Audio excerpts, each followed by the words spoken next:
Good afternoon or good morning, depending on what time zone you're in. It's afternoon here, so I had to give up my coffee, which was fine because the little tiny dog was drinking out of it. Oh man. So now I know why she's crazy. Anyway, I don't know if Annie Ruler is still here. I apologize for having to set the time back, but the problem with setting up a live is it's just so hard to schedule, but it makes you schedule. So I did put in the description not to be surprised if I had to like move it up or push it back. So sorry about any inconvenience. And you are still here, my lovely Annie Ruler. You rule. And Mark Molina, look at you. You both rule. Thanks so much for being here, you guys. So, I've been really like getting a little too chatty in the beginning of my videos. So I want to just hop right into it. I have my thumb and my requests set up over here in the lower, what is that? Your left-hand quadrant, I think. It's to my right, but you know how everything's all backwards in the screen. Anyway, so we got that covered. Do my disclaimer. Everything I say is simply my opinion. Even when I'm reading off of a document, it's still just my opinion or someone else's opinion. I mean, it doesn't make it, a fact. Anyway, all of my videos to this date have been made for the YouTube entertainment platform. And I got to say, we're a little bit more than disappointed with our platform. Are we not, Mr. Mark? And I think that covers most of it. I hope to open up a discussion and become enlightened. And I hope that people find my videos enlightening. And we're just going to get right into it. This is about the Rust set. Of course, we know that think is how you say her name, not Helena, the way I've been saying it. And I think everybody's been saying it all this time. Helena Hutchins, we all know that she passed away from an accidental killing, basically. I mean, you got to call it you got to call a spade a spade. She was killed on the set in New Mexico. So right here, what I have in my hand is a summary from the how do they say it? EOHS, the Environmental Department, Occupational Health and Safety Bureau. I think they call it the OHSB, right? Occupational Health and Safety Bureau. Okay. And so it's 11 pages. I'm going to start reading. I'm going to stop and interject at some points so as not to be too boring. And if it gets boring, I will curtail the remainder. So I found it fascinating. I did read through it, but I didn't read through it out loud. So it's always different out loud. And how's my lighting? Is it a little spooky? Let's see. Should I move that one up? What's going on? I don't know. What is going on? If I turn like that, is it more better? Or how about if I turn like that? Oh, you guys don't care. It's just me. Okay. Hey, Sandra. Nice to see you. You should be getting your tapestry in the mail tomorrow. And thank you for being so understanding about the Tabasco bottle. I figured that you would be. So I am excited to get that to you. And you guys, look at this little gadget. I know I said I'm going to get right into the material, but squirrels happen. Do you see this little gadget? It's like a fidgety thing, for people that need fidgety things, like a worry stone, but it is like a popper thing. So you can hear it tap, tap, tap. Anyway, it's white plastic. My son 3D printed this. I thought I should ask him to print more, and I can give these away on my show, on my YouTube. And, you can't really see the kitty cats that he printed or the armadillo, but there's so much more. There's so many wild and crazy cool things that he's printed. When he got his 3D printer, I think I told you guys this. My mom was like, can he 3D print me a new kidney? Because she wouldn't take mine. I would have given her mine in a heartbeat. She was like, no, I'm not taking my kid. I wish we would have just made her, but you know, woulda, coulda, shoulda. Anyway, I thought she was crazy when she asked if he could 3D print her a new kidney, but guess what they're doing now? 3D printing, things like that. Okay. Summary of the investigation. The inspection. Number 1, on October 22nd, 2021, the Occupational Health and Safety Bureau, OHSB, a bureau within the New Mexico Environment Department, NMED, initiated an inspection of the Rust Productions LLC, Rust, at Bonanza Creek Ranch in Santa Fe County, New Mexico, in response to a workplace fatality that occurred at approximately 1:47 p.m. on October 21st, 2021. I did get my question answered as far as what time the fatality occurred. Approximately 1:47, you guys. That's so that it matches the 911 call, in my opinion. Okay. The New Mexico Film Office, which is part of the Economic Development Department, EDD, initially notified OHSB of the incident on the evening of October 21st, 2021. Why the evening? I guess she was shot at 1:47. They probably didn't declare her expired for at least an hour, because we know it was an hour. It was over an hour before the medic helicopter took off to fly her to the hospital. And they probably knew she was deceased, but they probably didn't declare her deceased until she was in the hospital, because, you know, it's crazy. It's absolutely craziness. I mean, I'm not criticizing the medics by any stretch. Don't get me wrong. It's just things get wild and crazy, and you got to do things the way you got to do things. And the last thing you want to do is declare somebody deceased if they're not. And you also don't want to let that information out too quickly and have it circulate to the wrong people. You want to wait until you call the husband. Once you call the husband, then it's okay. Or the next of kin. In her situation, it was her husband. So he needs to be the first to know from the coroner or the sheriff or somebody in a high-ranking position of authority. Or actually even have somebody in Los Angeles knock on his door, right? Seriously. What they did, I'm not sure. Anyway, that's what they would normally do. And the evening of October 21st, OHSB was notified of a firearm-related incident occurring that injured 2 employees, with 1 succumbing to their injuries. The OHSB assigned the inspection to Compliance Officer Lorenzo Montoya. Yeah. Prepare to die. Remember that from Princess Bride? Not Lorenzo Montoya, but what is it? Antonio Montoya? You guys can look it up. Anyway, I'm going to keep going. There's 2 Montoyas in this story. And I don't think either one of them are from Princess Bride. But they might be related. I do not know. I do not know.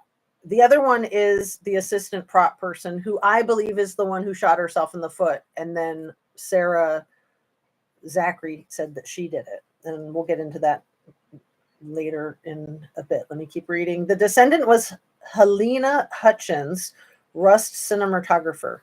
The second injured employee was Joel Sousa, Rust director. 2, Bonanza Creek Ranch, located in Santa Fe County, New Mexico, hosts locations utilized by movie and television productions for over 70 years, including the entire Old West Town. If the dogs get too yappy, I'll shut my door. The entire Old West Town, with a saloon, jail, chapel, and other Western staples. The firearm incident occurred within the chapel at the southwestern edge of Old West Town. And sorry that I'll be missing many of your chats at the moment. Hello, Mrs. Amir. Nice to see you.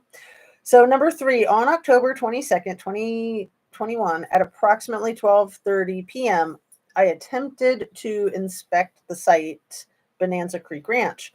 When I arrived at the site, 3 security guards present attempted to contact a representative of Rust by phone to confirm I would be allowed on site. The company representative informed me that I would be allowed entry but not be allowed to take pictures or conduct interviews until a warrant was acquired. That's not very polite. That's not very cooperative. That's effed up. They totally had something to hide and they knew it. They absolutely 100% had something to hide and they 100% knew it and they were 100% hiding it. In my opinion, 100% in my opinion. After being denied the ability to inspect the site by the sheriff's office and the company, I left. Number 4, on October 24th, 2021, following the sheriff's office releasing the site, Rust granted NMED access to inspect the site without a warrant. Oh, how nice. 3 days later, after everything was like steam cleaned and whitewashed. And number 5, on Monday, October 25th, 2021, I conducted an opening conference and walk around of the worksite, including the chapel. In attendance from NMED were company or CO Montoya, compliance supervisor Melissa Romero, and assistant general counsel Mia, how do you say this last name? Napoleonto? Yeah, Napoleonto. Representing Rust was Dennis Stevens and Gabriel Pickle, mine producer. Also present was Jessica Hoffman, field representative of the International Alliance of Theatrical Stage Employees, AITSE Union. As a, quote, low-budget contract film, end quote, not all employees were union members. However, all employees were covered by a collective bargaining agreement with the International Alliance of the Theatrical Stage Employees. That's good to know. Number 6, following the walk around on October 25th, 2021, OHSB held the first closing conference outside the chapel with Gabrielle Pickle, and Denise Stevens. I informed Rust representatives that OHSB would follow up to schedule employee interviews. Number 7, on March 18th, 2022, I conducted a second closing conference with Ryan, the guy who yelled at Elena. There's 2 Ryans that are producers, but I'm pretty sure it was Ryan Smith. Ryan Smith, producer, and Russ legal representatives from Pillsbury Law, including Derek Mayer, Tom Van Wingarden, and Aaron Dyer.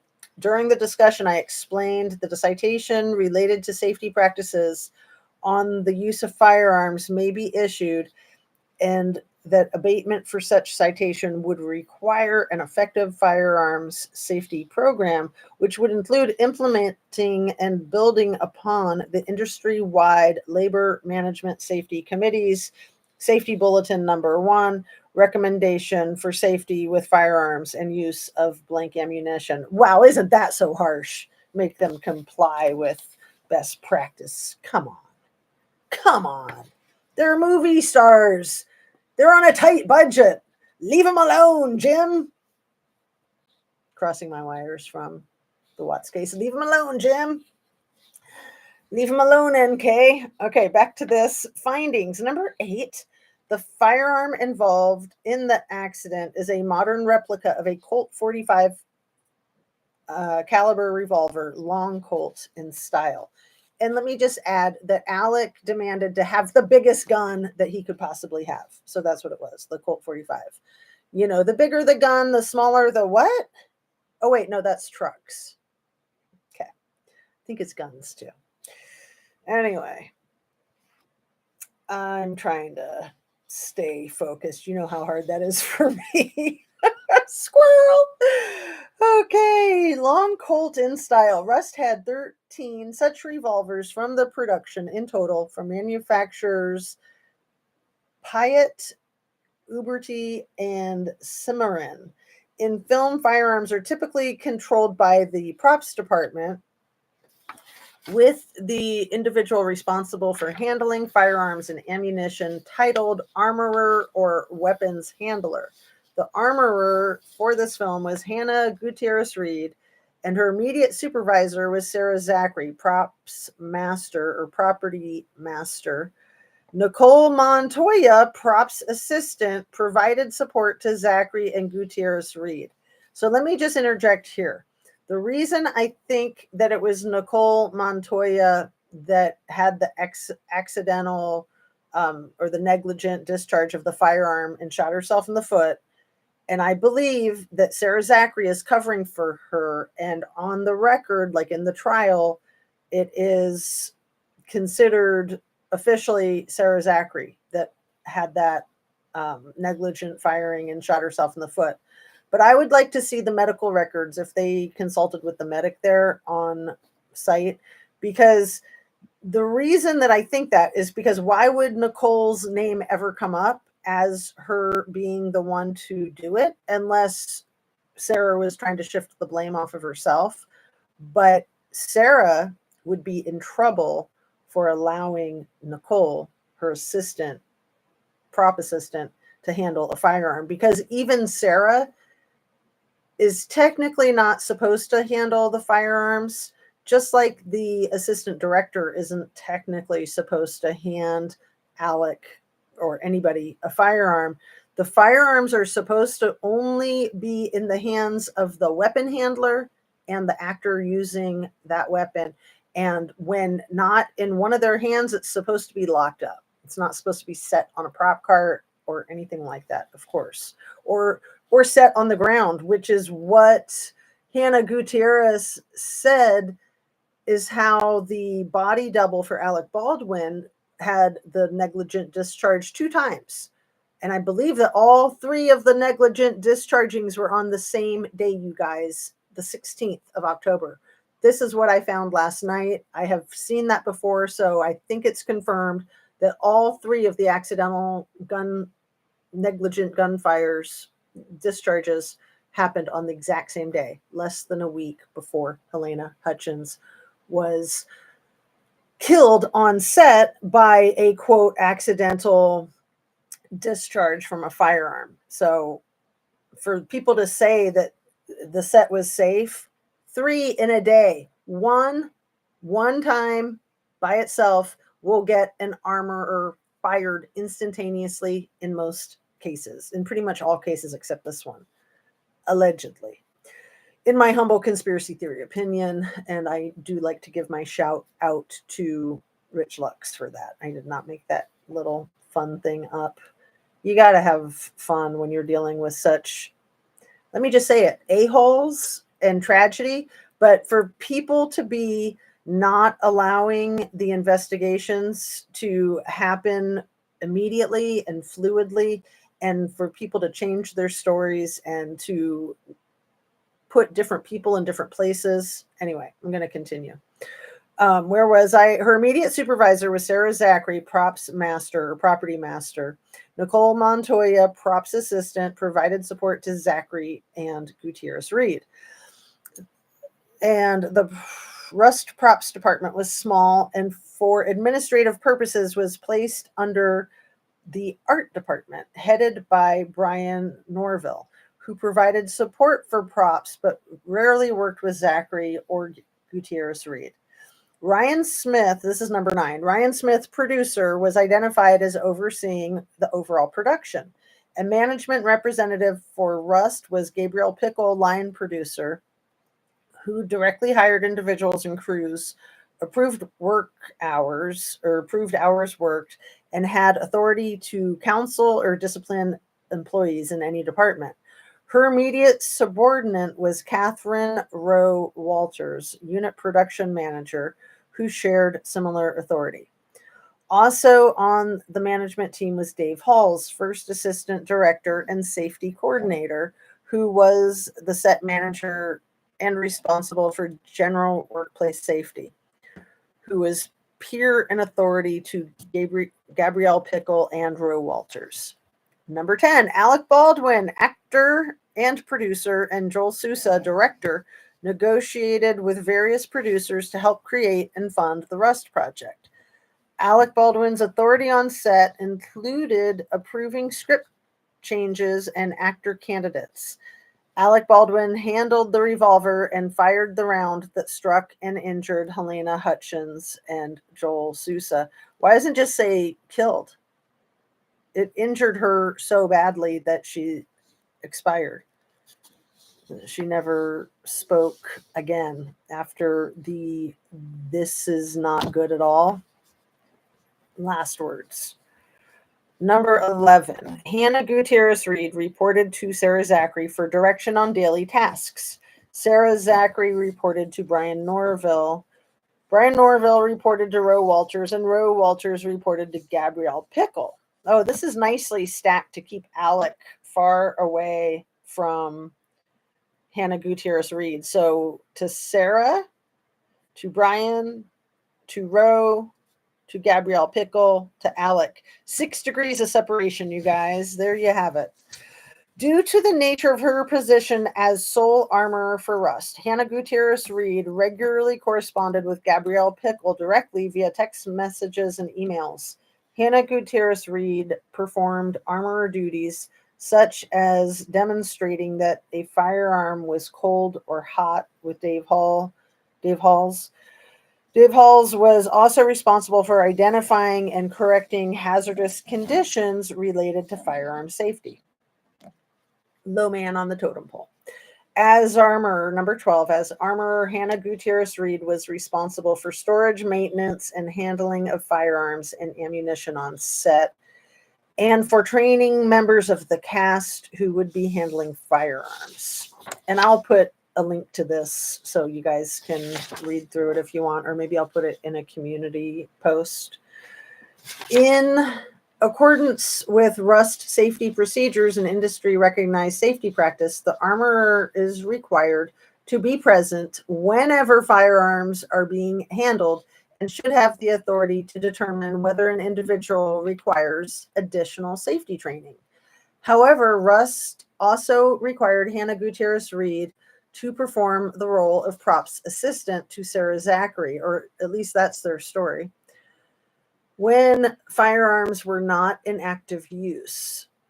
Okay, but it was in active use. Okay. In an email conversation that occurred on October 10th, 2021, Gabrielle Pickle informed Hannah Gutierrez Reed that she was allowed 8 paid days at the armorer's rate in her contract to perform armor tasks, and the rest of her time was to be spent as a props assistant. Number 13, Rust ordered ammunition with the intent to receive blank and dummy rounds from PDQ Arm and Props. I think that's the one that Seth Kinney owns, located in Albuquerque, New Mexico. The property master stated that Rust did not intend to have live rounds on the set. Live rounds may be distinguishable from dummy rounds by either a small hole in the brass cartridge indicating that there is no powder, by a missing or dimpled primer at the bottom of the cartridge, or by shaking the round and hearing the distinct clatter of a BB within. Unless a round is removed from a storage box or firearm and inspected, it can't be verified as a dummy round. And it's odd to have it say can't. It should say cannot. You don't usually have those little apostrophe words in report caliber, but nobody's perfect. It cannot be verified as a dummy round is what it should say. 14, on October 14th, 2021, Gabrielle Pickle emailed Hannah Gutierrez Reed addressing armor and key assistant props duties and stating, "It has been brought to my attention that you are focusing far more on armor and not supporting props as needed." A week before and 2 days before the triple negligent discharges. Gabrielle, okay? Not supporting props as needed. In the same email, Ms. Pickle informed Ms. Gutierrez Reed that the production and assistant director team have seen twice that there was a shotgun left unattended after a scene. Ms. Pickle went on to state that she needed, quote, some type of check-in-out system to put in place immediately, end quote. Ms. Gutierrez Reed responded by email on the same day stating that the armor job was, quote, a very serious job. And since we've started, I've had a lot of days where my job should only be to focus on the guns and everyone's safety, end quote. Ms. Gutierrez Reed later in the same email stated, quote, there are working guns on set every day, and those are ultimately going to be a priority because when they are not, that's when dangerous mistakes can happen. Is she psychic or something? End quote. Number 15. On October 16th, 2021, there were two firearms misfires.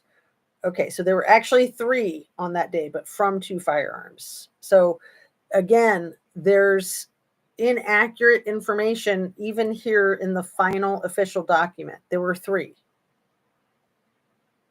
Okay, I'm going to reread it. Number 15, on October 16th, 2021, there were 2 firearms misfires on the Rust set. In the first instance, Sarah Zachary inadvertently fired a blank round as she finished loading a .45 caliber revolver that was aimed at the ground. And see, she should have never been loading it. Absolutely not. To return the hammer to the closed position and make the firearm safe, the operator must hold the hammer and depress the trigger, guiding the hammer to the closed position deliberately.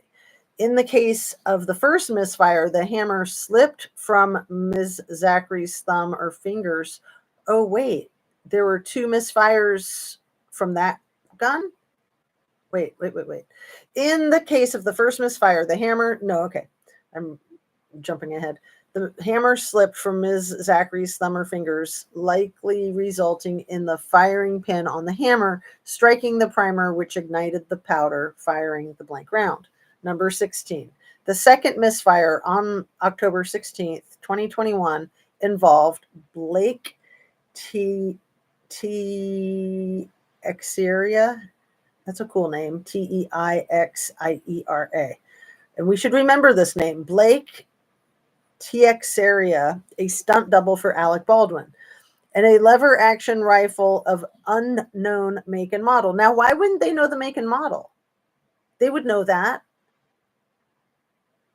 Maybe it was a gun that wasn't even supposed to be out there. Maybe it got mixed up if they were, target practicing. It is not known how the misfire happened. Again, they should know. That's the whole purpose of the investigation. It is not known how the misfire happened, as according to some statements, he was alone in the cabin, and no, he wasn't. There were people in there with him whose ears were ringing because it was a closed space. 15 minutes later, right outside the cabin. Okay. So, but this is the official story that they decided to give, or that this guy decided to write. As according to some statements, he was alone in the cabin, and others state he was not alone. Hannah Gutierrez Reed stated that Blake, I'm just going to say Blake T, his only comment was, it just went off, quote, end quote. Hannah Gutierrez Reed described that it is probable the rifle fired by being placed onto the ground too roughly. First of all, you never place a weapon onto the ground roughly or gently. That's insane. And to say that that's how it probably happened is also freaking ridiculous. I'm trying not to curse, but man, that pisses me off because, again, the whole purpose of this report is to nail down exactly what happened. So they're saying that it probably just went off and that it was probably because somebody placed it on the ground too roughly. Give me an effing break. Okay, number 17. It's cute how the numbers keep corresponding with the dates. Sometimes they're a day off, but here we go. On October 17th, 2021, Hannah Gutierrez Reed sent a text message to Gabrielle Pickle stating, hey, we're on day 8 of Armored Days, so if there's gunfire after this, you may want to talk to the procedures. Ms. Pickle replied the same day that there would be no more trading days. Ms. Gutierrez Reed then asked to clarify training days. Ms. Pickle responded, like training Alec and such. So that's funny because it says no more trading and then sick in parentheses days. So maybe it was like a misspell or a spell check and it was supposed to be training days. Anyway, I'll reread that. No more trading days. And then Ms. Gutierrez Reed asked to clarify training days, and Ms. Pickle stated, like training Alec and such. That's October 17th, you guys. That's the day after the three negligent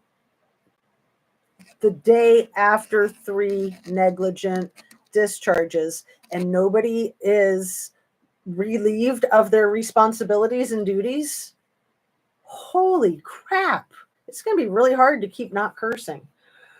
But I will try to keep my cursey words under wraps. Number 18, on October 20th, 2021, Lane Looper, first assistant camera, resigned, citing safety concerns, among other issues. So this is where it gets really confusing with that people quit before the weekend, that there were things going on prior to the weekend. 21st of October, a Thursday. And so Wednesday would be the 20th, 19th would be Tuesday, Monday would be the 18th. So October 17th was Sunday. So the day that all the negligent discharges happened was October 16th. So that was probably a Saturday. So they probably were working as many days as was possible in a row to get done with this project. Okay, so Lane Looper, first assistant camera, resigned, citing safety concerns, among other issues, and stated in an email to Roe Walters, during the filming of gunfights on this job, things are often played very fast and loose. So far, there have been 2 accidental weapons discharges and 1 accidental SFX explosive. Again, 2 weapons, but 3 discharges. It's unclear. And then the accidental explosive was something entirely different that happened on October 6th, the 3rd day of filming. So that's not even mentioning the rattlesnake that happened. I want to say the rattlesnake was on the 17th, but let me keep reading. Maybe the rattlesnake's in here. I forget. Okay, 1 accidental explosive, SFX, that's the sound effects, or sound and special effects or something like that. Anyway, the explosive that have gone off around the crew between takes.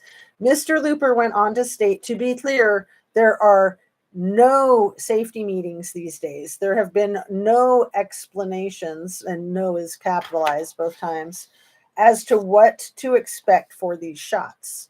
Number 19, on October 21st, 2021, Dave Halls handed the .45 caliber Colt revolver. And remember, initially, everybody said that Hannah passed it to him. I think even Hannah said that. I think Dave Halls said that. And I think Alec Baldwin said that on day 1. Because Hannah was supposed to be the only one that would hand it to him. But then they had to redo their lie, redo their story. Too many witnesses, in my humble opinion.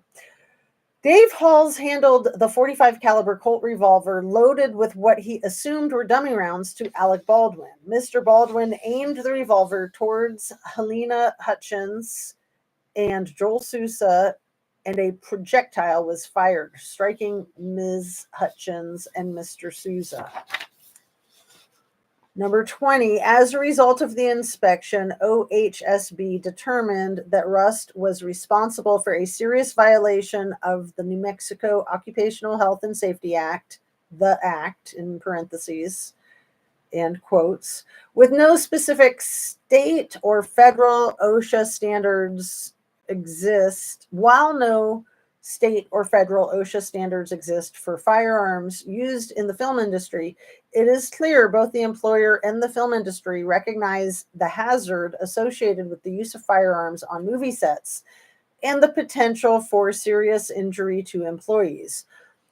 Further, Rust demonstrated plain indifference to the safety of employees by ignoring recognized hazards inherent to the use of firearms and ammunition, by failing to take appropriate corrective or investigative actions after 2 firearm-related incidents, misfires, occurred October 16th, 2021. Again, they're being too nice. These are negligent misfires rather than incidents. And it was not 2, it was 2 firearms, but 3 negligent discharges, not to sound like a broken record. And then the explosive. So 4, extremely dangerous. 5, when you add the rattlesnake in there. And and 6, when you add the fatal shot in there. And after employees notified management they did not feel safe with how weapons were being handled on set, Rust failed to follow company safety procedures, which likely would have prevented the accident from occurring. So sad. So preventable. If it was an accident. If not an accident, then not very preventable. I still don't think it was an accident. I think that there's a huge cover-up. 21, Rust management did not ensure their own safety procedures. And I just think that the whole situation is a lot worse than they're documenting here in this report. Let me just say that. So they're whitewashing it to make it look not as bad as it really is. In my opinion, Rust management did not ensure their own safety procedures taken from the film industry, quote, safety bulletins, end quote, issued by the industry-wide Labor Management Safety Committee, the IWLMSC, were followed at the work site. According to the general safe practices, or you could say best practices, that's my little add in there. According to the general safe practices document provided by Rust, the following safety bulletins were taken into consideration during the course of production. Quote, recommendations for safety with firearms and use of blank ammunition.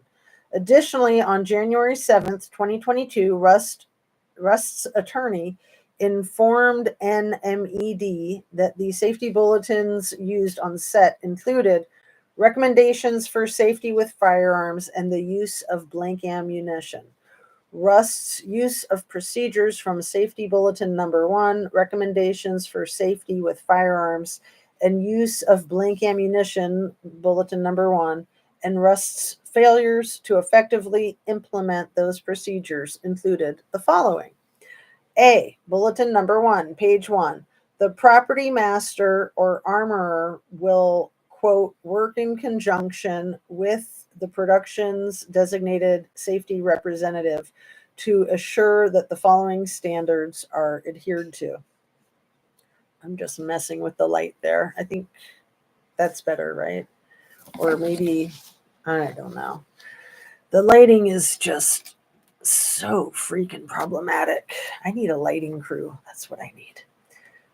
All right. Sorry. Back on task. The property master or armorer will, quote, work in conjunction with the production's designated safety representative to assure that the following standards are adhered to. Failure to implement.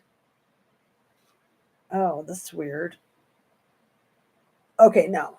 Failure to implement. That's the next subheading under A. Failure to implement. The standards listed in Bulletin Number 1 were not enforced by Rust managers and or supervisors, including but not limited to Sarah Zachary, the property master, and Dave Halls, the safety coordinator.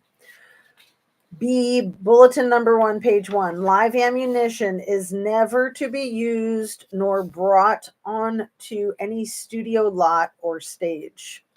Failure to implement. Russ did not develop a process to ensure live rounds were not brought onto set, including failing to afford the armorer time to thoroughly inventory ammunition. But she's probably the one that brought them onto set. And then her dad's connections probably got that covered up. Maybe, possibly. Anyway.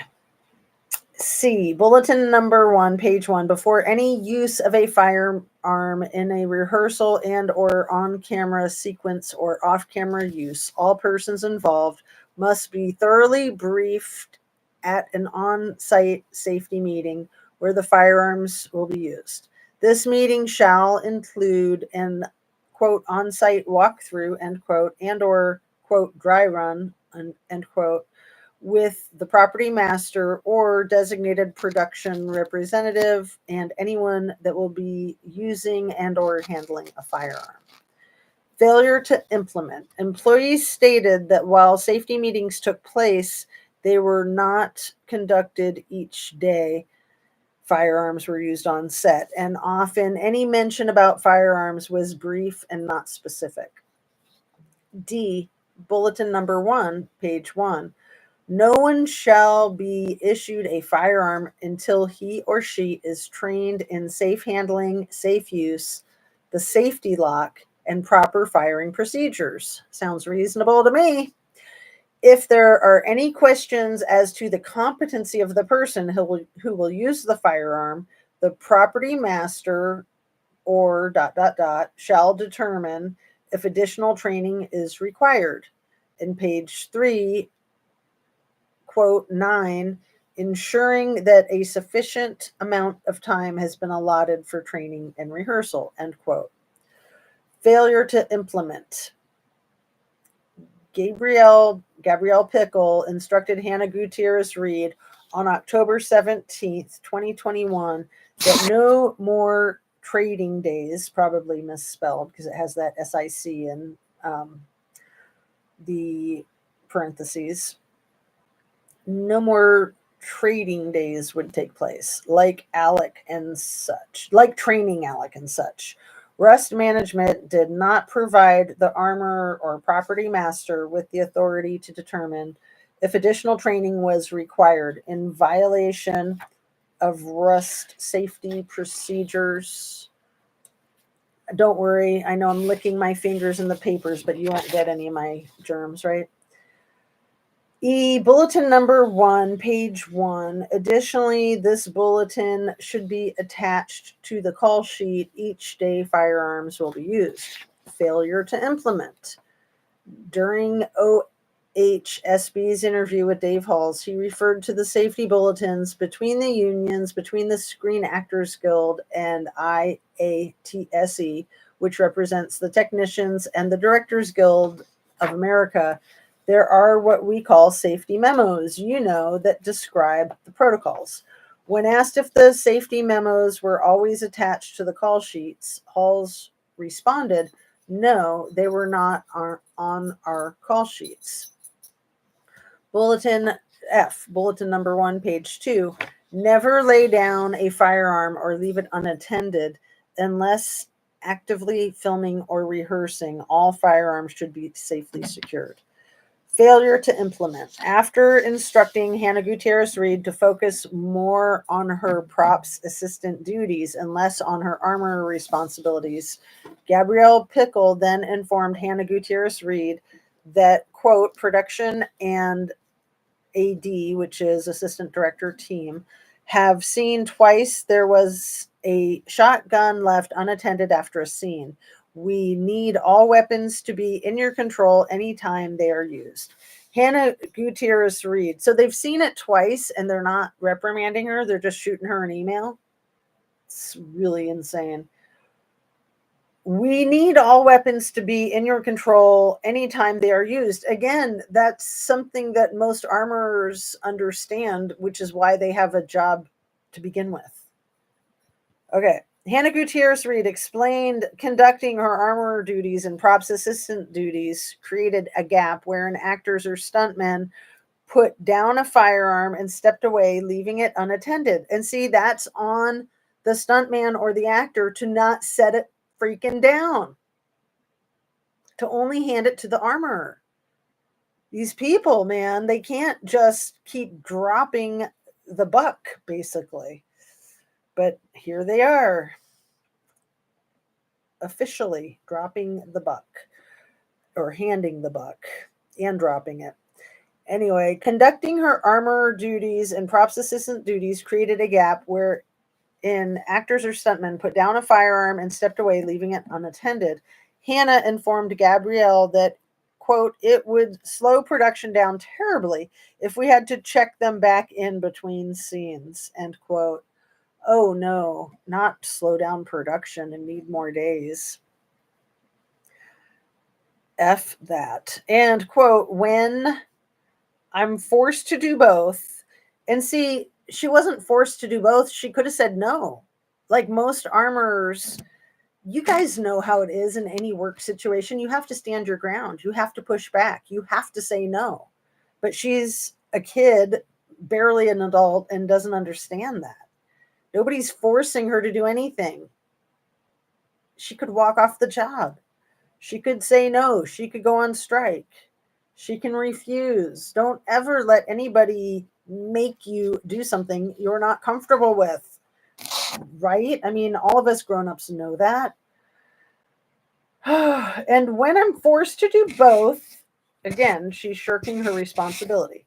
And when mistakes get made, like the shotgun being unattended, that's when mistakes get made. So she's the one making the mistake, but she's shirking that responsibility. Gabrielle Pickle instructed Hannah Gutierrez Reed to develop a check in-out system for weapons, but did not follow up to ensure weapons were secured, and ignored Hannah Gutierrez Reed's concerns about not being provided adequate time to perform armor duties. And if there's one thing we all know in life, you can't rush things. When you do, that's when accidents happen. You simply cannot rush things. You have to be patient, especially when it involves a firearm. Anything, I was saying just yesterday, I think, anything can be dangerous, even the inanimate objects that you would think have no danger at all. Like, what did I use for an example? The, like a lid of my, what you call it? Like a milk jug lid. I used my kefir lid. Like, those things have been on the floor in my kitchen, and I've slipped on them and just about freaking died a couple of times.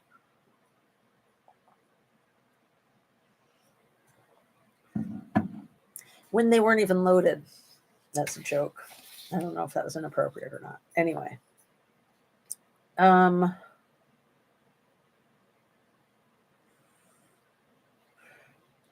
G, bulletin number 1, page 2. Number 1, refrain from pointing a firearm at anyone. If it is absolutely necessary to do so on camera, consult with the property master or armorer or other safety representative, such as the first AD, that would be the assistant director, Dave Halls, stage manager. Remember that any object at which you point a firearm could be destroyed. Yeah. Failure to implement. Lane Looper stated that many camera shots had the firearms pointed and firing at the camera. This is why he quit. Helena Hutchins and Joel Sousa were injured when a firearm was pointed in their direction, with Hutchins' injury resulting in death.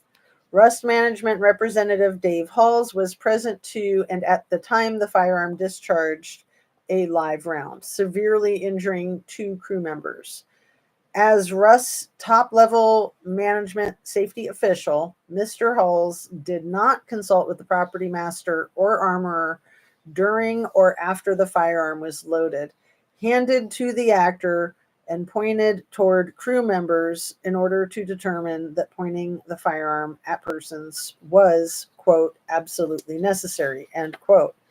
H, bulletin number 1, page 2, Quote, 11, firearms are to be loaded just before they are used in the scene, end quote.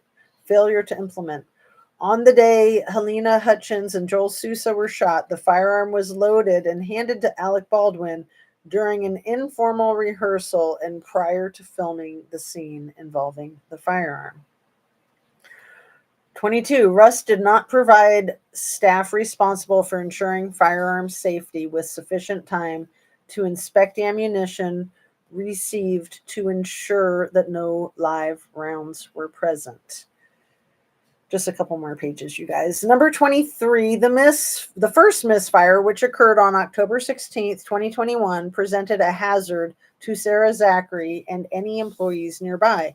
Rust failed to address the hazardous condition and reinforced adherence with their own protocols to protect workers. They failed to address and reinforce adherence to their own protocols to protect workers. 24, Rust management, including Gabrielle Pickle and Roe Walters, ignored concerns of firearm misfires on set, according to statements taken by OHSB. Dave Halls, the safety coordinator, was present on set when the first accidental discharge occurred. Mr. Halls did not discuss the incident with staff, report the incident to Rust producers, review the incident as safety coordinator, ensure Sarah Zachary took appropriate actions with respect to safety protocols, or take any other corrective measures. According to employees interviewed, including Hannah Gutierrez-Reed, crew members verbally expressed their surprise and discomfort with Rust management's lack of action regarding worksite safety issues. I'll try to get Mookie on set before we're done. Come here, Mookie. Come here, girl. Number 25. Should we have a little puppy dog break? Come here, baby. Come here. Come here. Let's see if you'll let me pick you up without pretending that I'm hurting you. Come here, baby. Come here. Come here. Are you gonna? Come here, baby. Come here. I got you. Come here.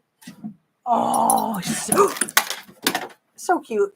She knocked the light down. That's okay. See, that's what I mean. So annoying. All right. There's the baby. There's the baby. You're so sweet and goofy.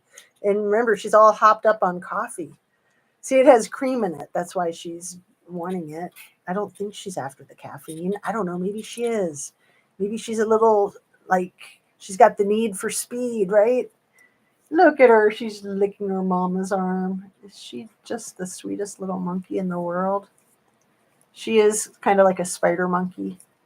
You know, I've told you guys she weighs less than our cats. One of our cats weighs twice as much as her, literally. I should show you Mitten sometimes, but I don't know that the screen is big enough. He is huge. Okay, let's see if... Let's see.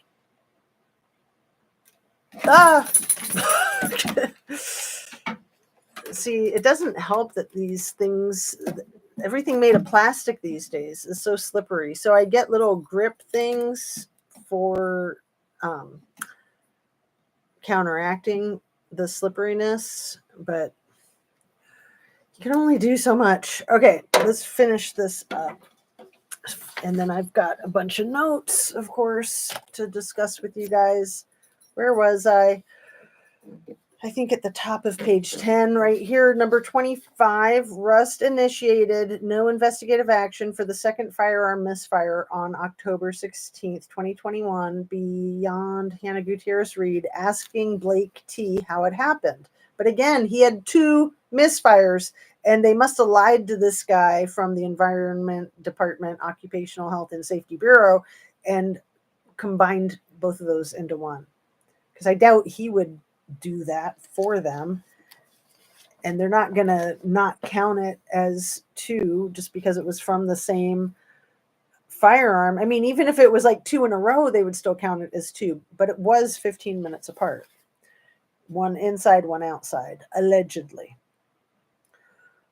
Dave Halls was present during the incident and did not speak with either Hannah Gutierrez-Reed or Blake T. Lane Looper first assistant camera, let's see.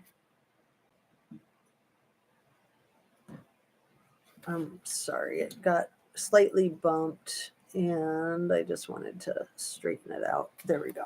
All right.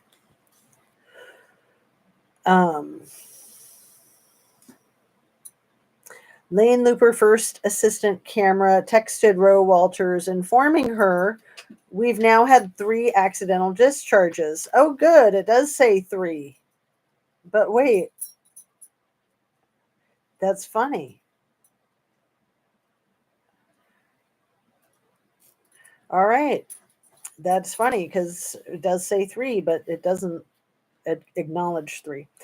"We've now had 3 accidental discharges. This is super unsafe. The third discharge involved a special effects popper." Oh, okay. They're calling that an accidental discharge. So there were 4.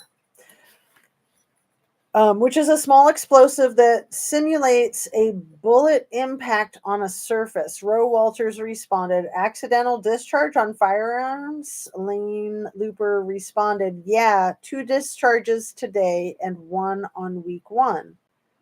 So again, why are they all combining the 2 with Alec Baldwin's body double, like wrapping those up into one, just because it was the same weapon and the same person?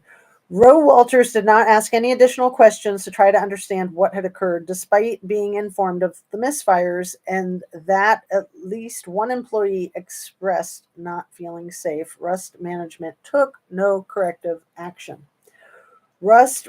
Number 26, Rust recognized the hazards associated with firearms and adopted safety bulletins that were designed to control and mitigate these hazards. Rust described these protocols as being enforced by the first assistant director, who is the safety coordinator, Ryan Smith. Again, Ryan, one of the producers named Ryan, and there's 2, is the one who yelled cursey words at Helena the night before, dropped the F-bomb and said, what was it? "You effing POS camera people." Anyway, I believe that was Ryan Smith. Ryan Smith, producer, also stated that during the closing conference that all members of cast and crew have stop work authority. Despite this, no corrective investigation or disciplinary action was taken after the first and second firearms misfires by any member of management. Dave Halls, first assistant director and safety coordinator, was physically present and witnessed these misfires and chose not to take any corrective, investigative, or disciplinary action. Nice that they have him that they can drop the axe on, right? When the unit production manager, Roe Walters, was informed by the props master and the first assistant camera that weapons misfires had occurred, again, negligent discharges, they're not really misfires because they weren't supposed to be firing them in the first place.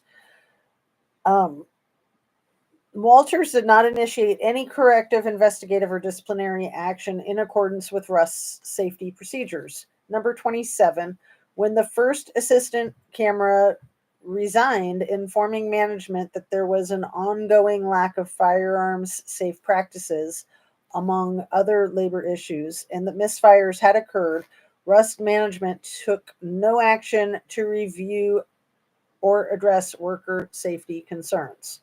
When the armorer had used most of their contracted limited armor days, they were issued a written instruction to focus less on their armorer tasks and spend more time assisting the props department.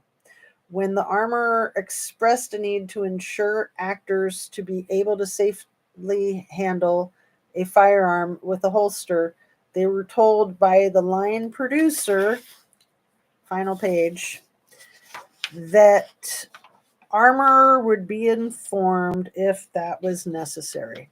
When the armorer was scheduled to train the stunt crew on firearms safety, she was told that the stunt coordinator would handle that instead. Oh, interesting. They never even mention who the stunt coordinator is, do they?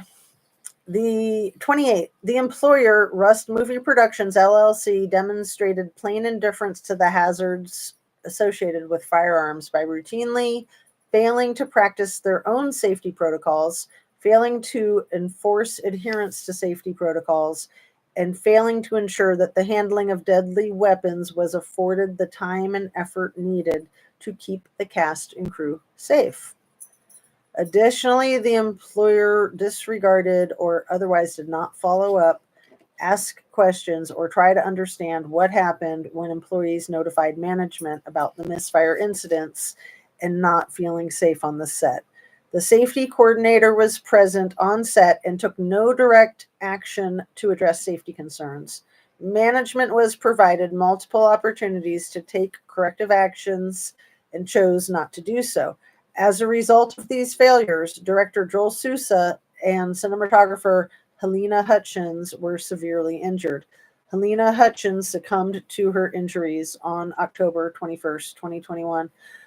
I want to add before reading the final sentence that it almost, in my mind, it almost is like putting the blame on Helena for succumbing to her injuries, as if not succumbing to the injuries was an option. She wasn't severely injured and then succumbed to her injuries. She was shot and killed, in my opinion. I mean, yeah, she succumbed to the injuries that were impossible to not succumb to. Anyway, it's so sad. It's so sad for her. It's so sad for her family. I mean, it's really sad for everybody, except not sad for Alec Baldwin. He's the rat bastard who doesn't give a flying F about anybody but himself. And, oh, this is so hard on me and my children and my wife. Like, F him. F all of them. I mean, not the kids. The kids are adorable and they're innocent. But the grown-ups, him and his wife, lock them up, man. I mean, Hilaria didn't do anything, but Alex certainly did. I mean, he was the king of the scene. He was the king of the show. He was the king of Rust, and he continues to be the king of weasels, in my opinion. Recommendations number 29. Based on the above findings, I recommend a willful, serious citation with penalties be issued to Rust Movie Productions, LLC, citing the plain indifference to the recognized hazards associated with the use of firearm on set to which their employees were exposed. Okay, so Rust Movie Production holds the blame. I hope Rust Movie Production has a good lawyer. Rust Movie Production LLC is simply an invention to protect the dude behind Rust Movie Production LLC, and that would be Rat Bastard Baldwin, in my humble opinion. I just get really sick of people not taking responsibility. Like, grow up. Grow up. Okay, so we're just over an hour. Oh, Shan, you got the window fixed. I saw little bits and pieces. I saw most of yesterday's. I saw a little bit of today's. So you finished it? That's awesome. Jazz, were these both on the same set? Yes. So all 4 accidental discharges were on the same set. You have the 3rd day of filming was the explosive. And then that should have caused alarm and didn't. And then fast forward to the 17th of October.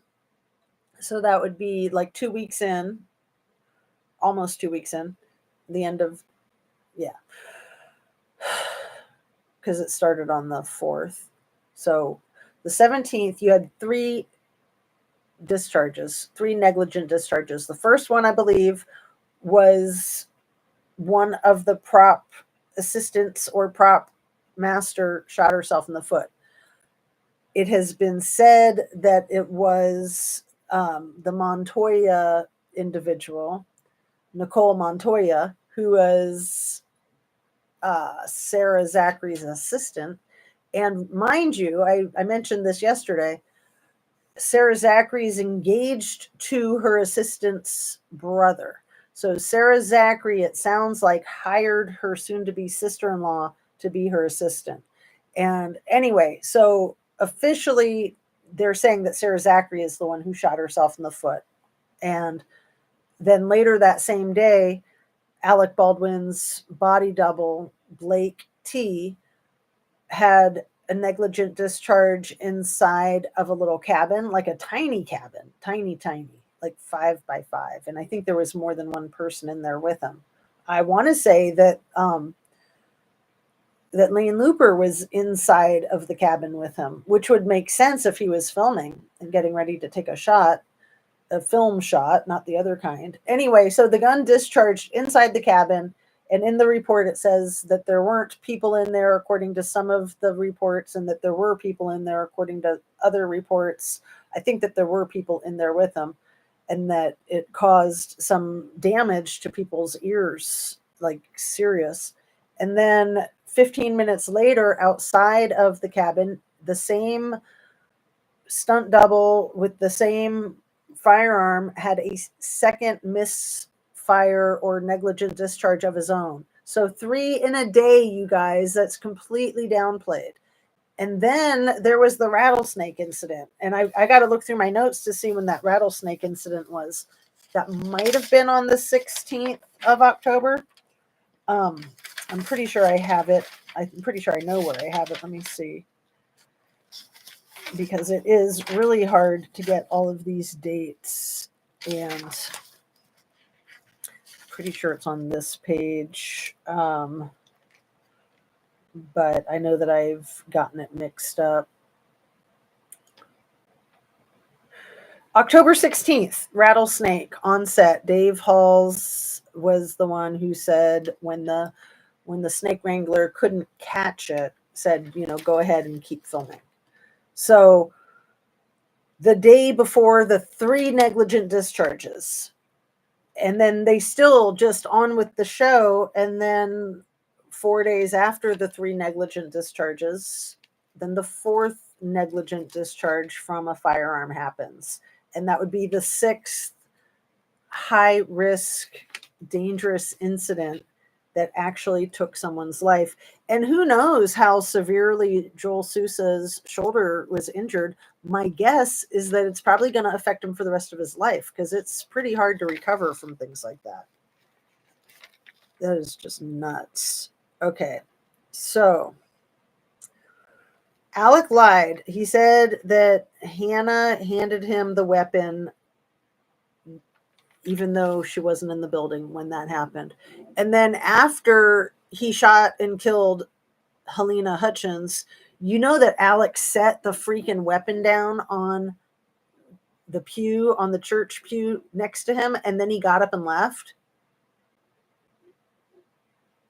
I'm pretty sure. I'll double check because I don't like to misrepresent.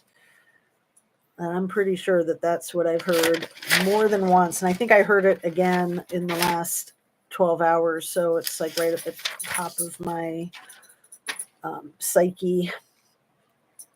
And so Alec Baldwin said that he relied on the professionals in this dangerous set. And that was in his George Stephanopoulos interview. That was December 3rd. 6 weeks, roughly 6 weeks after the incident.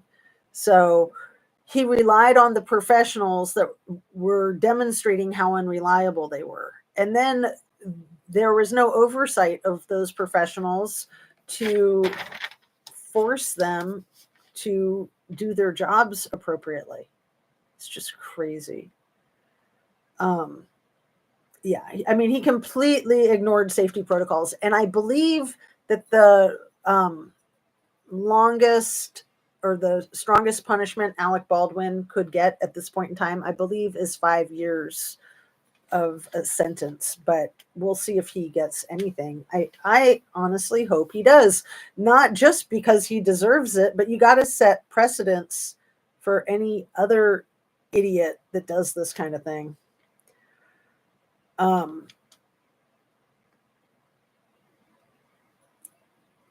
And he states, Alec Baldwin states very, very, very clearly, especially in that Stephanopoulos interview, that Helena Hutchins was the one instructing him to point it exactly where he was pointing it.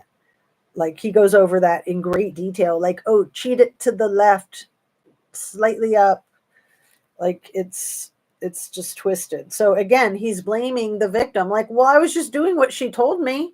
No, she didn't tell me to kill her, but she told me to point the gun right in her freaking armpit, and I did, and then somehow I fired it. I don't know how. Let's see. The screen is too small to contain Mittens. Hey, Nico. And Mark is back. Sandra Langford. I don't know if you guys could hear that. I think there's some thunder. I love a storm. Let's see. It was all sunny this morning. Alan Graff, the stunt coordinator for Rust. Thank you. Drift Away. You're awesome. And yeah, Mark, I don't know if you answered my question. Wasn't it you that brought up Sarah Jones, who was the one killed on the railroad trestle bridge? Was that in Georgia while filming the Greg Allman story, Midnight something? I know her name was Sarah Jones. Pretty sure she was 27 or 28 years old. And I had misspoken. I said that it was Jeff Bridges in that film, and it wasn't Jeff Bridges. It was William Hurt. I always get the two of them confused. So William Hurt was the one laying in the bed for this dream sequence they were shooting on the railroad trestle, Midnight something. I can't remember the name of it. Anyway, and nobody had checked the freaking train schedule. It's not like they thought that those train tracks were no longer in use. They knew that they were in use, and nobody checked the schedule. Like, that's about as crazy as it gets. And I think that was 2014. Anyway, if you can respond, Mark, and let me know if I'm giving you credit for that or if that was someone else. So thank you again, Drift Away. I say it was an accident to gain publicity, then the person firing the weapon should be held for his action if it was an accident to gain publicity. Well, it certainly did make for a high profile case, and they all love that attention. They say it like it's a bad thing, like, oh no, this high profile case, but they love to be the center of attention, especially Mr. Baldwin. Especially him, but all of them, really. I mean, they're like, oh, it's a high profile case, it's so hard. Like, my job is done here, you all handle the fallout. Yeah, he did not on those clips like the cut MF bang bang on tape. And 5 years for a life, that is crazy. I know, Mark, I think so too. I think he should get the maximum. But yeah, I mean, it's ridiculous that that's the maximum. But again, they're probably sugarcoating. If it wasn't a millionaire movie star, the maximum probably could be many more years than that, like maybe 25 at least. But, just to be on the safe side, you don't want to think about Alec being in jail for even 5 years. Not him, not the prima donna. I don't believe it. She can't contradict him. Gross. Right. Yeah. Well, like, so she would be saying where she needs things to be for the cinematography. But yeah, Mark, you're probably 1000%, to use Alec's percentage. You are probably dead accurate on that he probably is making that crap up. Jez, did you just say the camera crew directed his acting and ended up shot? Yeah, exactly. That's what he says. That's what he claims, Drift Away. The camera crew, the cinematographer, who was not supposed to be behind the camera, but remember that Ryan, producer, yelled at her the night before, you effing POS camera crew people. And then the next morning, they're scrambling, trying to get things going because the camera crew didn't come back to work the next morning. And they actually came in and got their equipment the next morning. So then they had to either do without equipment or reorder equipment from Albuquerque or Santa Fe or whatever. Probably Albuquerque. Santa Fe probably doesn't have that type of stuff. And then right after lunch, she gets shot. And for the time at the beginning of that report to say that she was shot at approximately 1:47, which completely corresponds with the time that the 911 call was made. Again, that makes me even more suspicious. Like, why not say she was shot at approximately 1:46 and then at 1:47 the call was made? Because they're trying to act like things happened instantly. And I'm sure that the medic came to her aid instantly. You know, they have a full-time medic on site there, but they probably all thought she was penetrated by a dummy or a blank, basically a dummy.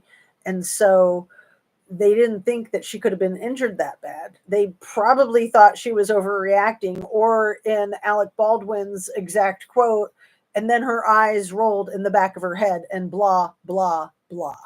That's what he said in the interview with the police at the police department hours after it happened, like right after it happened, his first formal interview in the interview room.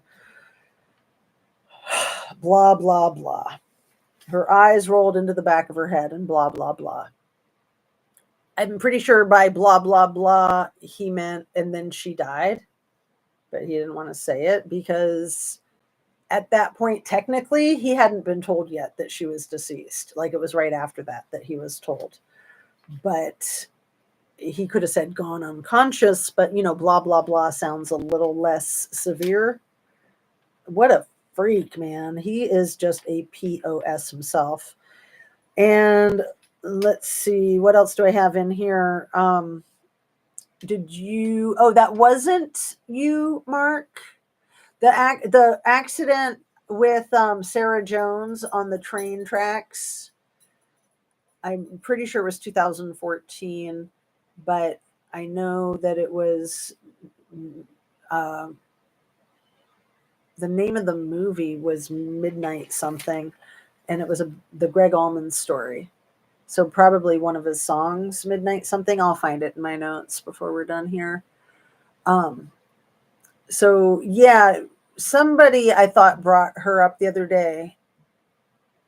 Alec didn't know it shot. He thought she was a dramatic queen, passed out. Exactly, Annie Ruler. Precisely. Just blah, blah, blah. The lady cop got 2 years for accidentally shot real gun instead of taser. I give Alex 10 years in worst prison for that comment alone. I like that, Mark. I hope you're on the jury. Midnight Rider. Yes. Midnight Rider is the name of the movie. And I don't think it ever was released because of that tragedy.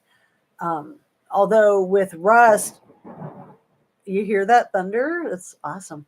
With Rust, it was Helena's husband, Matthew Hutchins, who wanted the movie to be completed because it was her last work. So he negotiated with Alec in the settlement that he got to be either one of the producers or the lead producer, and they finished it up. And then they also did a documentary about Helena's misfortune and her demise. So I'm looking forward to seeing that. I mean, the movie Rust will probably have way too much support because of all of the high profile controversy, but I think people should boycott it. Although whatever Matthew wants, whatever her husband and son want, they should get from that. So never heard of the actress or movie. So this person, Sarah Jones, was one of the crew. I want to say that she was like an assistant camera person. She was a grunt employee, and she ran back out on the tracks, I think, to grab the camera. And then when the train hit the bed, I think they had like a brass frame bed out there. It like knocked her in the camera. Like it was really unfortunate, really, really unfortunate. Um, the things people will do to protect a $8 million investment. Right. Low budget. Yeah. For most of us, that's like beyond our wildest dreams. Yes. Thank you, Nico Mingo, the Midnight Rider. Storms here too, Mark Molina. I love storms. I absolutely love them. But that explains why my normal dog, who's under my chair here, why she was under my chair. I was wondering why she was spooked. It's because she feels like the ionic pressure drop and she knows it's coming. So, as far as the trial goes, that just happened with Hannah Gutierrez Reed, at this point, learning what I've learned about the case and the inconsistencies, I feel like the trial was just a farce, just an absurd satire of a very surreal tragedy. And I am not happy at all with the misrepresentation of the truth. And why not hold people accountable for changing their stories? Why not charge them with lying to the investigators, obstructing justice, interfering with an investigation? Come on. So the Russ Movie Production, RMP is what they call themselves, the LLC, was purely designed, as LLCs always are, to absolve an individual from any financial ruin in the event of misfortune like this. So, just in case you didn't know that, most people probably know that. Um, the plain indifference to the safety and welfare of the crew. Ugh. And then trying to shirk responsibility off of the producers because they're just a bunch of financial wizards. They don't know anything about gun safety. And you know what? I think all of us grown-ups know something about gun safety, whether we're around guns or not. I mean, it's just common knowledge.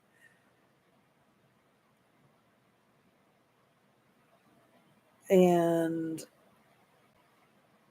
yeah, basically an LLC is like a shelter or fortress to insulate the owner from, oh no, the sky is falling, from responsibility. But yeah, Baldwin was reckless and ignorant, ignored best practices, normal safety protocols. The fact that he laid that weapon down next to him on the bench on the church pew and then got up and left is pretty surreal, in my opinion. So, what else do I have in here? Mark, depressing after a few days of skipping around the park and sunshine. See, I'm funny. I kind of get stressed out when it's unexpected nice weather because then I feel obligated to like dash my plans and spend time outside. And I don't like to shirk my responsibilities. If I have something planned, I like to follow through on it. So then I feel like this pull and this kind of guilt that I'm not outside enjoying it. So that's one reason I love storms, because then I can just go about my day and go, yeah, it's good that I'm not outside because I could get struck by lightning, right? I mean, I do like to be outside, don't get me wrong. I mean, that's why I like to garden. And when I'm gardening and then it starts to rain, I hate having to come inside because I like being outside in the rain as long as it's not too cold. But if there's thunder or lightning, that's really not wise. It's very unsafe practices. Didn't pay any attention to it, but listening here, I feel she was red rommed and many should be held accountable. Drift away, that's what I feel. Someone added a live round. Someone aimed and fired. And see, the fact that Hannah's trial is complete and that they still haven't put a finger on who loaded that round, they've only put a finger on whose responsibility it was to know that that round was loaded, and that would be Dave Hall, that he didn't check it. So he did a plea agreement, and again, I think he's just the low man on the totem pole. And I think that, like you, I think she was red rummed. And I think that it had to do with everybody walking off the set. It had to do with her putting that Instagram post up where she proclaimed her 1000% support for her crew. And then they walked off, and then they sent out the emails that they weren't coming back in the morning after they had wrapped the night before on, I think it was Wednesday, October 20th. And I think they wrapped at about 5:45, and they sent out those emails, the 5 of them that walked, at about 6:00. And then that night, I don't know what time, but Helena was trying to smooth things over, and that's when one of the producers, Ryan, yelled the expletives at her. And then the next day at about 1:47, she's shot. I mean, come on. And then for everybody to try to pretend that there wasn't a lot of tension on set, give me an effing break. And without question, the explosion that happened on day 3, the 3 negligent discharges, and the rattlesnake, all of those things combined, and then adding what happened on the 21st with Joel and Helena's passing. This is like the most dangerous movie set in the history of movies, probably, in my opinion. Hey, Sherry. Someone added a live round. Someone aimed and fired. And see, it could have been Alec that added that live round. And he was definitely the one that aimed and fired. But first he tried to say that he didn't fire it, although the very first thing he said was that he did fire it. But again, he keeps changing his stories. So then he's saying that he doesn't know who had the live round on set. So at this point, even after an entire trial, it's still undetermined how that live round got on set. But what they did allude to very strongly, I don't think they proved it in the court of law, but they laid the groundwork. Maybe they'll prove it in Alec's trial coming up in July, is that the round that unalived her was not produced as a live round. It was produced as a dummy, and then somebody turned it into a live round. You guys, did you guys get that from all the information? That bullet was not produced as a live round. The company that makes that casing, that shell casing, doesn't produce live rounds at all. But then it was made into a live round. So you can take a dummy round or a blank and make it live, just like you can take a live round and pull the stuff out of it and make it a dummy or a blank. And as an armorer, you would know how to do that. And I'm convinced that the armorer and her friends were target practicing out there at the work site, maybe off hours, maybe not off hours, maybe like during lunch.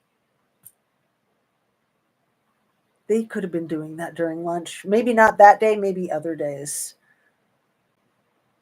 And I'm pretty sure that it was common knowledge that there was target practicing going on. And, the official story is that Hannah asked if she could with some friends, and that she was told no, and that she did it anyway. That's the official story. Except the super official story is that nobody was doing any target practicing.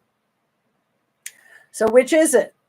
Was she doing her unauthorized target practicing, or was nobody doing any target practicing? You can't have both. It's one or the other. So make up your freaking mind and pick a story and stick to it. Let's see. Limited liability company protect one from being sued. Yeah. I was talking about the doggy walks. I love storms, but unfortunately, tornado warning also. Oh, you're having a tornado warning? I'm sorry. That's hopefully everything's okay. But unfortunately, get nothing done all day. Get nothing done any day. Wait, what? Driftway says, I was talking about the doggy walks. I love storms, but unfortunately, get nothing done any day. That's cute. Drift away. Well, as long as you're happy, that's all that matters. You don't got to do a bunch of busy work to be productive. Just taking care of yourself and just being you is enough in my book. Um, let's see. Heavy rain and storms now. So no park time right now. Tornado warning also. Safe, unsafe practices in gun handling and electrical storms, all good things to understand as an adult living in the real world. Right. Yeah. It's so sad how many people get struck by lightning and not because they're not um, doing the right thing. I mean, a lot of times they're trying to get to safety with a unexpected thunderstorm. And actors, maybe they don't understand the realities of reality since they meddle in the storied stories. Yeah, Nico, I like that. They absolutely, and they're so used to everybody bowing down to them and sucking up to them. It's ridiculous. Sounds volatile all the way around. Typical Baldwin. Yeah, and apparently those Baldwin boys were like that way before they even became adults. As teenagers, they were well known on Long Island, according to locals, that, they were the bad boys of the island. Where's the second box of bullets, Hannah? What the? That's insane. That's so annoying. Yeah. I feel they tossed the 5 or 6 other lives were added after they put the live round in the right chamber. That's exactly what I think, Annie Ruler. So this is my theory that I've been building, and it evolves. Is that they knew that Hannah was target practicing out there, and they also knew she was like the worst armor that anybody'd ever seen, and she's a young woman, so they knew that she could be their patsy, and then they intentionally put the live round in the chamber and shot Helena Helena because, and when I say they, I'm talking about Mr. Baldwin, because he was pissed AF about the whole crew, 5 people walking off and her supporting them. So even though she was trying to fix things and she was bending over backwards and she was making sure that she got things done, she had stepped on Alex's toes and defied his authority by trying to resolve a situation that he had already said was unresolvable. So, in a sense, she wasn't staying in her lane. And he was mad and he took it out on her. And what I think really flipped him out and what went wrong was the round going through her and exiting her and then entering the lead director, Joel Sousa. So I think that shooting her was intentional. Shooting him was unintentional, in my opinion.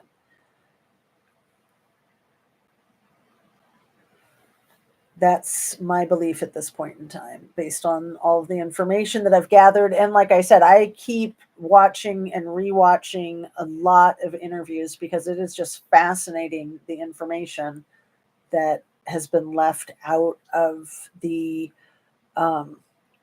mainstream narrative and the court narrative. That is a weird detail. Whoa, I'm wondering what detail you're referring to since that was 6 minutes ago, Mark. Um, she needs justice for sure.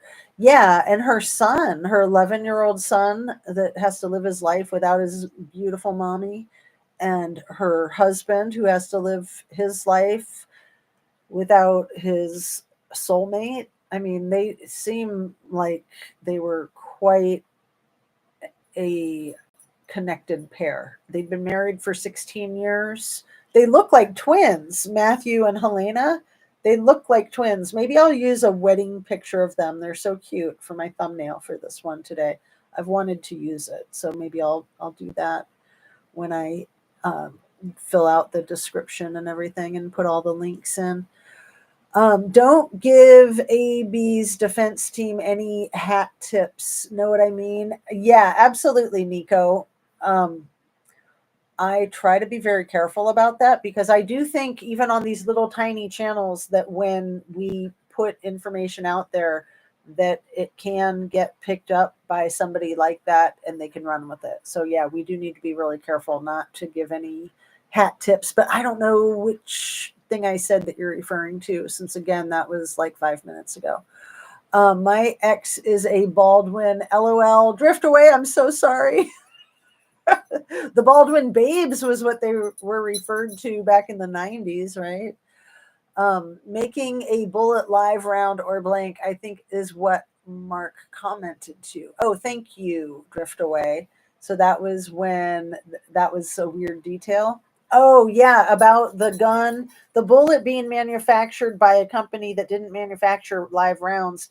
So that's in the Hannah Gutierrez That's Insane video that Crime Circus um, had dropped. And I put the link to it in my description a few days ago. I'll put it in this one today, later on.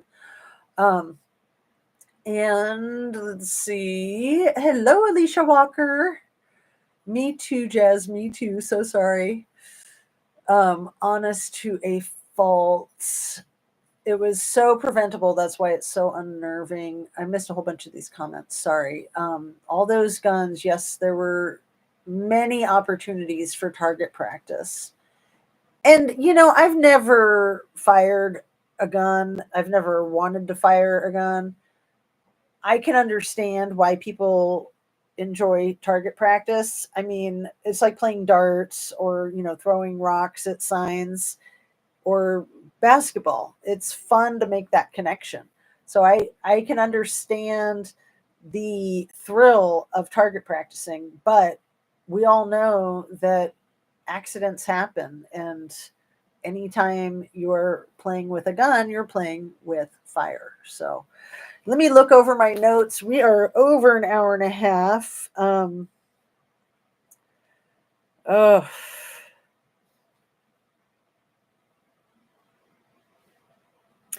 I know there's a couple things here that I wanted to include.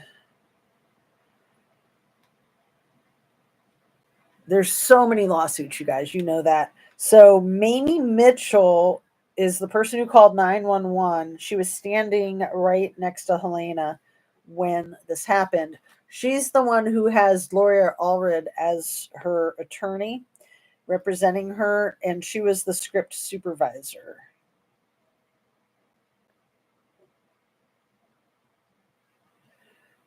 So when she was asked if the gun fired was a blank or a live round, she said, "I cannot tell you," which I thought was interesting wording as opposed to "I don't know."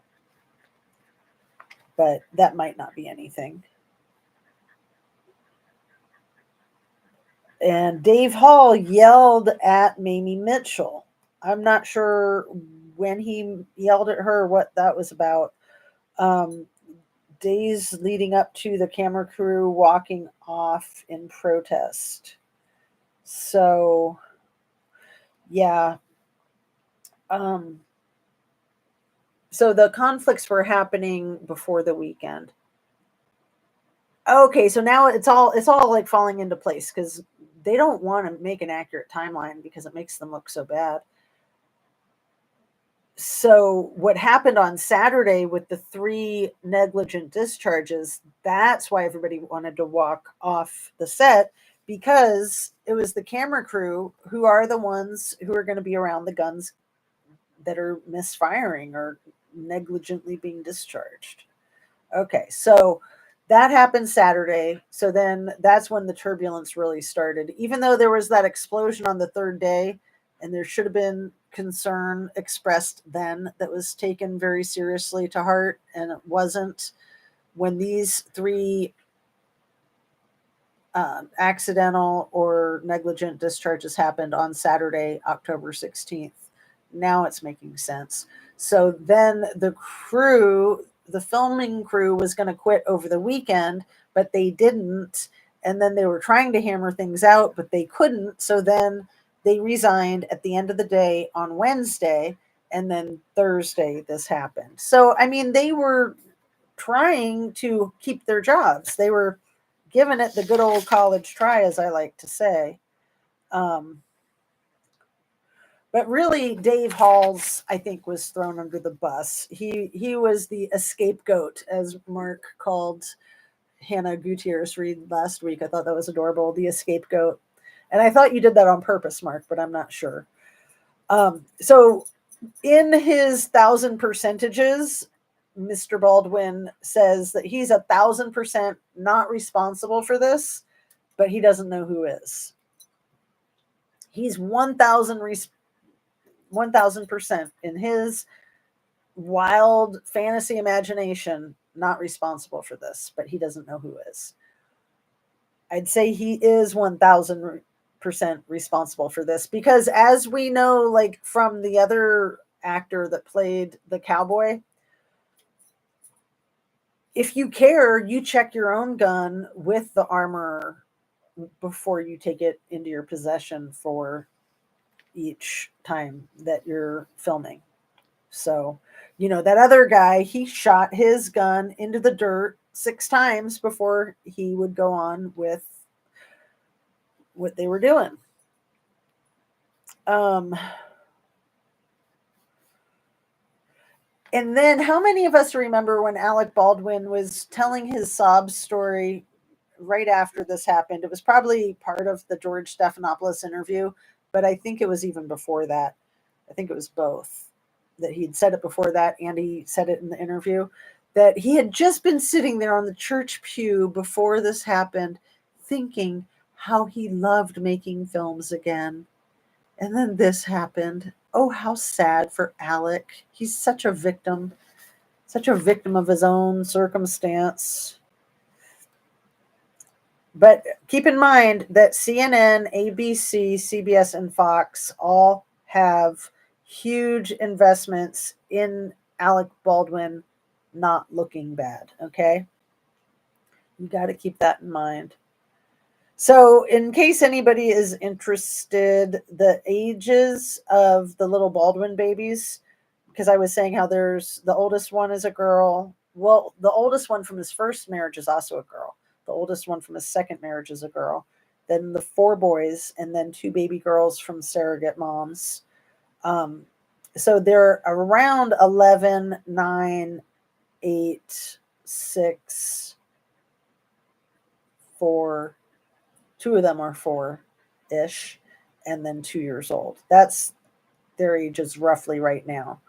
So the last one that Hilaria gave birth to, I think, is only 6 months older than the first one that a surrogate gave birth to. And then I think the 7th child, the second surrogate, so Alec's 8th child, was born in March of 2022. So Dean Winchester is the star that we were talking about. And yesterday in the live, we were all confused because you were using the other name, Dean Winchester.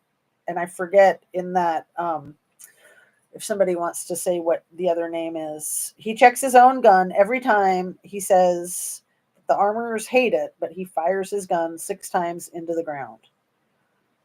So So what I was saying yesterday about Nicole Montoya being the prop assistant and Sarah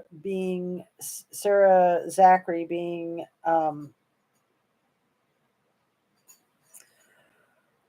engaged. The dogs are distracting me. Sorry. Engaged to her brother makes me remember that, Santa Fe is a small town and a lot of the people working on the set are from Santa Fe.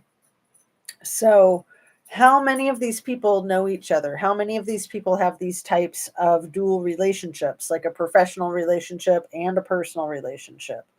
And then Nicole Montoya just happens to have the same last name as Lorenzo Montoya, who was one of the lead detectives. And could they be related? Directly related, distant relatives? I don't know. But these are things to keep in mind. And then also, one of the biggest things that gets completely whitewashed, I mentioned it yesterday. This is like the biggest thing, you guys. That freaking Colt 45 disappeared for a period of time, and nobody will delineate what type of period of time, like 30 minutes, 3 hours, a day, 2 seconds. The 45 long Colt disappeared for a period of time. Hannah will not say how long. Sarah will not say how long. And then the missing box of the prop bullets has never been brought to light, has it? Um,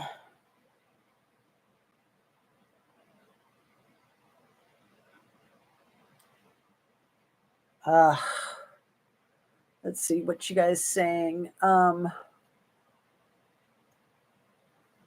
stop. Antivirus. Stop it. That's so annoying when that crap comes up. Don't you guys hate all that stuff in our digital world? Let's see. All those interruptions. Like really while I'm doing live, like give me a break. Anyway, yeah. Isn't that what OJ said too? That he was 1,000% innocent, that he didn't know who did it, but it wasn't him? Probably just about the exact same quote. I mean, the thing that is so mind boggling when dealing with these famous dudes is the narcissism. It's just off the chain. Winchester, Dean Winchester. And then there's another name for him too, though, like Navarro or something like that. Like one of them was his character from one of the things that he's famous for that Mark was talking about yesterday. And I didn't realize we were indeed talking about the same person. So sorry about that confusion. And again, I haven't put the links in the description for yesterday's video yet, but I will get that done today. And I will put that link in yesterday's video description and today's video description, because that's a very good and revealing interview that probably not a lot of people have watched. And again, it's another one that Crime Circus got his hands on and put out there for the public. Can't wait to get my gifts tomorrow, Sherry. I'm so excited for you. Yay. I'm so excited that I finally got them sent. That is quite a project to get things off in the mail, isn't it? I'm really bad about that. So I feel like it's a huge accomplishment when I get it done. Long enough to clean the weapon of all prints. Drift away. Who are you anyway, Drift away? That's profound, you guys. I wasn't thinking about cleaning it. I was thinking about like when they were doing target practice with it, that maybe they misplaced it. They forgot to put it back. Wow. Drift away. Long enough to clean the weapons off of all prints. You guys. Okay. What else do I want to make sure I get into this video before we wrap up? I kind of feel like I just want to highlight that and wrap it with that question, drift away, that brilliant question. Someone loaded it. The bullet shell would have prints as well. And Hannah was questioned about her prints being on things. They asked her, why would your prints be on these things? And she's like, maybe because I touched on. Like, she's so freaking infuriating and condescending. Like, yeah, like nobody thought of that. It's not why they're asking you, bitch. So, did I say this yesterday? I don't know if I did. It's so important. Baldwin is the epitome of a smooth operator, you guys. He's a smooth talker. He gets his way. Again, a lot like OJ. These smooth operators reminds me of that lovely song by Sade. Remember that from the 90s? So I heard that song a few days ago and I thought, yeah, that's what he is. He's a smooth operator. So yeah, let's go ahead and wrap for the day and then plan on a nice long one, hopefully again tomorrow. Although it's going to be rough tomorrow. I can't promise a video tomorrow. I'm going to try to make a video tomorrow. I can't promise. And if I do get to it, it might not be a long one because I've got a lot of things I have to get done tomorrow. It's one of my yoga weekends. So that kind of puts me out of commission as a mom from Saturday morning until Sunday night. And so it's going to be a rough weekend, but it's always the roughest not getting on live with you guys. So I will do what I can. I will try my best to get a video tomorrow. If not, I will try super hard to get something over the weekend. And if not, then I promise Monday morning, like to do like a marathon long live if I don't get to do anything with you guys between now and then. Because I think my longest live is like 2.5 hours, and I should be able to outdo that, especially if I allow myself a bathroom break, right? I mean, that's the brilliant thing, is just to give yourself a bathroom break and bring food. Let's see, where are we at? Someone loaded it. Yeah, I didn't highlight that one because I wanted to leave that other one highlighted all the way up until the end. Oh, wow, we are almost 2 hours. There you go. There you have it. Entitled. Yes, the entitlement is the key feature of narcissism and just personality disorders in general, like borderline and histrionic and even sociopathic. Entitlement is a really bad quality in a person, and it is a distinctive characteristic of a personality disorder. So don't act like an entitled person when you're at the store or in a restaurant, demanding help from the cashier. That kind of entitlement is just so rude, and it's so hard on people. I mean, people that work retail, that's brutal. Just entitled people are the worst. Again, my husband being a first responder, he gets to deal with entitled people too. They're just not fun. I mean, probably all of us get to deal with entitled people, right?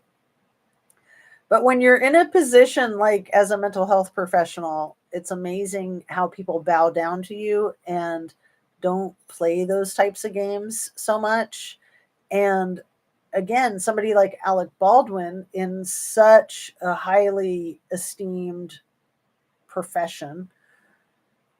I mean, I wouldn't say it's such a respected profession, but people idolize movie stars. And then nobody's going to act entitled around him except him. So he doesn't have any clue how nasty he is to other people and how difficult he is to deal with. I mean, he is so freaking difficult in every conversation. He's so entitled. He's just the master of trying to talk his way out of the corner that he's painted himself into. And you know what? I was going to say there's no way out because Helena died at his hand, but he almost got out, and hopefully he won't get out. I mean, I think when charges were dropped last year, I think that a lot of us thought it was the end of the road for him and that he was not going to be held responsible for what he did, for his actions, and for his role in being the main producer and the star of the movie. He was the boss, and he tried to tell even George Stephanopoulos in that interview, I'm just an actor. I just do what I'm told. Like, give me an effing break. That is just hideous. Absolutely heinous. Um, I'm like that when it comes to docs and hospitals. As my mom says, I'm a terrible patient. Well, a lot of times people, I don't know if you're in the health profession, drift away, but a lot of times people in the profession are the worst patients. And, just because I work as a mental health professional, it doesn't mean that I'm an expert in anything. Even the things that I'm expert in, I can be expert in those in my professional setting, but I can still be very blind to it in my own personal life. I mean, that's always one of the caveats in any profession. So keep that in mind. We all need to humble ourselves and just keep our feet on the ground and just be straightforward and honest and kind. I just ask questions and my head spins when I feel I'm not being answered. Don't ask so many questions. I know. And doctors can be so condescending. I mean, I know that. When I took my mom to so many doctor's appointments and so many hospitalizations, and I couldn't understand all of what was going on with her, and they would act like I should be able to understand it. It's like, I'm not a doctor. I didn't go to medical school. And I'm emotional. It's my mom. So even if I could understand in a textbook situation, I'm not going to understand when I'm facing the mortality of the person who gave life to me. Just shut up and take their word for it. Yeah. All right, you guys, I'm going to do my signing off part. Love and light, and have a fabulous afternoon. Treat yourself well, put your feet up, make sure that you stay hydrated. I have not drank enough water while doing this. Hold on. Saying that made me super thirsty. And make sure you eat your protein, eat your veggies, get some exercise and fresh air and sunshine. And just treat yourself well, whatever it is that you like to do to make yourself feel inspired, whether that's giving yourself a pedicure or taking out your sketchbook and drawing a picture of your cat, whatever it is. Have a great day, evening, and Friday tomorrow. Yes, and hopefully I will see you tomorrow or over the weekend, but if not, then we will plan on a very long live on Monday. So, love and light, people. Thank you so much. And yeah, watching the YouTube. Thank you so much for watching my stuff and for being here. Love to you all.